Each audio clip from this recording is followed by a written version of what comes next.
নমস্কার বন্ধুরা, কেমন আছেন? আশা করছি ভালো আছেন। আজকে আমি বিশ্বকবি রবীন্দ্রনাথ ঠাকুরকে নিয়ে কিছু অজানা তথ্য আপনাদের সামনে তুলে ধরব। আমি জানি না আপনারা কে কে এই বিষয়টা সম্পর্কে অবগত। আমি জেনেছি, তাই আপনাদেরকে জানাচ্ছি, আপনাদের সাথে শেয়ার করছি। আপনারা অনেকেই হয়তো অবগত, কিন্তু আমি জেনে আপনাদেরকে তাও জিনিসটা জানাচ্ছি। যারা যারা জানেন না তারা জেনে নিন। বিশ্বকবি রবীন্দ্রনাথ ঠাকুর লাল রং আর সবুজ রং চোখে দেখতে পেতেন না। হ্যাঁ, ঠিকই শুনছেন। তিনি নিজেকে রং কানা বলতেন। তার ২,৫০০ আঁকা ছবিতেই লাল রং আর সবুজ রঙের শূন্যতা কিন্তু স্পষ্ট।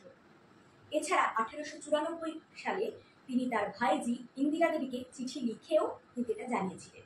তিনি ইন্দিরা দেবীকে চিঠি লিখে কি বলেছিলেন চারিদিকে যে কত রঙই ফুটে আছে তা আমার মতো রং কানা মানুষের পক্ষে উপলব্ধি করা সম্ভব হয়নি। তিনি ইন্দিরা দেবীকে বলেছিলেন, নিজেকে রং কানা করেছিলেন।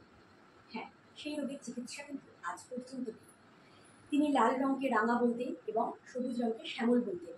তার এক্সাম্পল বলছি আমি, এসো শ্যামল সুন্দর, রাঙা হাসি রাশি রাশি। তার গান কবিতায় বোঝাই যাচ্ছে, আপনারা নিশ্চয়ই বুঝতে পারছেন। আপনাদের আর একটা কথাও বলি, ফেসবুকের কর্ণধার মার্ক জুকারবার্গও কিন্তু রঙানা। তিনিও কিন্তু লাল রং আর সবুজ রং চোখে দেখতে পারেন। সেই রবীন্দ্রনাথের আমল থেকে এখনো পর্যন্ত এই রোগের কোনো চিকিৎসা নেই। এই তথ্যটা আপনাদের সামনে আমি ভাবলাম যে দিক, আমি নিজে জেনেছি তাই আপনাদের সাথে শেয়ার করলাম।